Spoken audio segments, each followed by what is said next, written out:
Ada 12 jam diperiksa penyidik, influencer yang kini ditetapkan sebagai tersangka kasus dugaan pelanggaran di bidang kesehatan dan perlindungan konsumen, Richard Lee alias Dr. Richard tak ditahan. Polisi bilang karena alasan kesehatan, Richard diperbolehkan pulang beristirahat. Pekan depan akan dijadwalkan kembali pemeriksaan lanjutan. Merasa kurang enak badan dan dari pihak pendamping atau penasihat hukumnya meminta untuk menghentikan pemeriksaan untuk melakukan istirahat dan nanti akan dijadwalkan kembali untuk melanjutkan pertanyaan sampai ke pertanyaan 85 yang akan dijadwalkan minggu depan. Influencer Richard Lee ditetapkan sebagai tersangka buntut dari laporan yang dilayangkan Samira Farahnas alias Doktif atau dokter detektif yang juga telah ditetapkan sebagai tersangka kasus dugaan pencemaran nama baik yang dilaporkan Richard Lee. Doktif mengaku laporannya berdasarkan bukti dan keterangan para saksi juga korban. Itu Doktif mengatakan, Richard, kamu nggak punya surat izin praktek kan di klinik, itu semua dengan fakta, data, dan saksi yang saat ini masih hidup. Ini ditetapkan sebagai tersangka? 3 alat bukti. Ya, atas bukti yang Doktif sertakan? Ada 3 alat bukti ya. Yang pertama itu tomat busuk, yang kedua DNA salmon, yang ketiga stem cell. Ada saksi-saksi juga yang ada saksi, ada korban, semuanya ada. Jadi lengkap. Dikit aja dok, dok gimana dok selama pemeriksaan dari dok, dikit dong pernyataannya dok, pemeriksaannya gimana dok hari ini dok? Terkait kasus yang menjeratnya, Richard Lee memilih tak berkomentar usai diperiksa polisi. Richard Lee memilih meninggalkan dan tak menjawab pertanyaan wartawan di gedung Mapolda Metro Jaya. Tim Liputan, Kompas TV. Bagaimana kemudian pelapor pencemaran nama baik Richard Lee alias Dr. Richard kini yang bersangkutan ditetapkan sebagai tersangka dugaan pelanggaran bidang kesehatan dan perlindungan konsumen oleh terlapor pencemaran nama baik. Bagaimana pula kelanjutan kasus yang keduanya sudah berstatus tersangka dengan pasal berbeda? Saya diskusikan ini bersama pakar hukum pidana dari Universitas Tarumanegara, Heri Firmansyah. Pak Heri, selamat sore, apa kabar Pak? Selamat sore Bang Tifal, alhamdulillah baik, semoga Bang Tifal baik. Amin, terima kasih sudah bergabung bersama kami. Ini agak unik, 2 orang yang terlibat dalam praktik kesehatan, sama-sama saling lapor, terus kedua-duanya berstatus sebagai tersangka dengan pasal berbeda. Pertanyaan saya sederhana, kok bisa? Analisis Anda, Mas?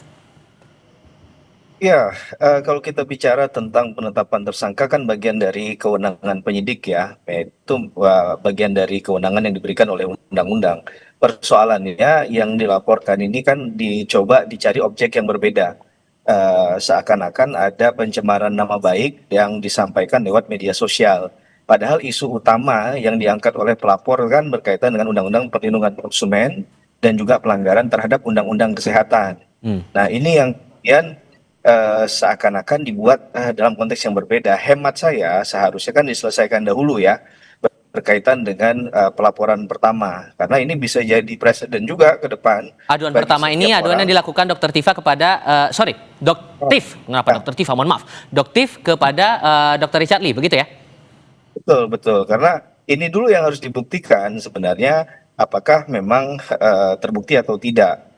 Berkaitan dengan bagian dari mungkin komponen SIP dan lain sebagainya, itu mungkin bagian dari penelusuran dalam kasus yang pertama tadi. Agar ini selesai harusnya tuntas dulu yang pertama kan, baru kemudian berpijak kepada kasus yang kedua. Tapi memang tidak ada halangan untuk memberikan laporan walaupun status orang ini menjadi tersangka. Memang dalam KUHP kita tidak mengenal hal-hal semacam itu, sehingga ini menjadi peluang untuk kalau dalam ranah praktik mungkin dianggap agar ya dalam tanda petik ya sandera menyandera kepentingan juga ya bagi para pihak, agar pihak yang dilaporkan itu mendapat pressure juga. Mungkin harapannya ke depan mencabut masing-masing laporan tadi. Saya nggak tahu ya, tapi kalau dalam konteks pemikiran secara ranah praktik arahnya bisa ke sana. Walaupun kalau kita lihat dari pasalnya ancaman pidananya kan lumayan tinggi nih.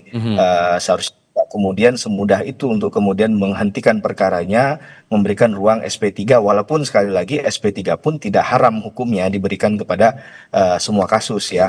Tinggal bagaimana pemberian SP3 itu apakah benar-benar misalnya buktinya kurang ya, dan perkara bukan perkara pidana, dan misalnya yang menjadi tersangka siapapun itu dalam proses hukum pidana meninggal dunia. Oke. Itu, Sorry, saya potong di situ. Kalau kemudian dua-duanya sudah berstatus tersangka dengan pasal berbeda, Dr. Tiff sudah jadi tersangka 12 Desember 2025. Kemudian Richard Lee saat ini dengan pasal yang berbeda. Menurut Anda ada kemungkinan tidak antara kedua pihak ini akan dikonfrontir dalam satu pemeriksaan yang sama? Ya, sebenarnya kalau ini masih ada benang merahnya, relevansi dengan objek pemeriksaan, harusnya bisa saja. Sangat mungkin itu dilakukan. Dan kaidah hukum acara pidana tidak mengatur serigit itu ya. Bahkan memberikan ranah untuk mengkonfrontasi, mengkonfirmasi, itu kan hak. Ya, apalagi untuk masuk ke ranah yang lebih serius lagi, sampai kepada penuntutan di muka persidangan. Tentunya kan hal ini tidak kalah penting ya untuk memastikan apakah memang terpenuhi unsur deliknya atau tidak. Jangan-jangan setelah dikonfrontasi ya ada penilaian dari penilaian hukum dari penyidik yang bisa memastikan bahwa ternyata hanya satu saja yang jadi tersangka misalnya, karena hal yang disampaikan memiliki kebenaran. Nah, kita nggak tahu atas dasar misalnya si pelapor tadi dijadikan tersangka dalam kasus pencemaran nama baik di Undang-Undang ITE, apa poin utamanya, kemudian oleh penyidikan untuk menetapkan seorang itu menjadi tersangka, karena ini ditarik ke ranah undang-undang yang lain, tidak bicara undang-undang awal yang dilaporkan oleh. Tapi kalau kemudian dikonfrontir dan setelah dianalisis oleh penyidik, apakah ada kemungkinan Anda membuka asumsi bahwa hanya akan ada satu tersangka di sini, kemungkinan perubahan pasal juga bisa memungkinkan itu terjadi? Kalau bicara perubahan pasal, rasa-rasanya agak sulit ya Bang Tifal ya, karena ini bisa menunjukkan inkonsistensi dan tidak profesional dalam penetapan tersangka. Apalagi penetapan tersangka itu kan biasanya sangat formil ya. Ada surat penetapan tersangkanya, di situ dicantumkan pasal-pasal yang menjadi ketentuan yang mengacu terhadap perbuatan pidana yang dilakukan oleh tersangka, dan atas dasar itu dia akan melakukan pembelaan kelak. Nah, jadi kalau kemudian ini diubah ini menjadi bisa jadi dalam tanda petik peradilan yang proses peradilan yang sesat jadinya kan, yang main-main, tidak profesional, apalagi ini misalnya dilakukan di kelas yang kita anggap bukan tingkat di kepolisian yang rendah begitu ya, tapi sudah dan dianggap sudah harusnya profesional, tidak boleh melakukan kesalahan sekecil apapun. Gitu. Baik, dan menurut Anda keduanya perlu dilakukan penahanan atau tidak? Pak Heri? Ya, Pak Heri, saya ulang lagi pertanyaan saya. Jadi keduanya perlu ditahan atau tidak menurut Anda? Karena sama-sama sudah berstatus sebagai tersangka. Ya, menurut saya kalau ini belum clean and clear, rasa-rasanya penahanan itu bukan satu yang menjadi urgensi ya di awal. Bahkan ini jadi pertanyaan banyak pakar dan juga pengamat hukum pidana berkaitan dengan misalnya di KUHP yang baru. Apakah perlu urgensi penahanan itu dilakukan? Dalam kasus apa, dalam konteks yang bagaimana penahanan itu menjadi urgent? Menurut saya dalam kasus ini karena belum clean and clear, sekali lagi Bang Tifal, seharusnya nggak perlu ada yang ditahan, baik dari Dr. Richard Lee maupun dari Dr. Tiff tadi ya.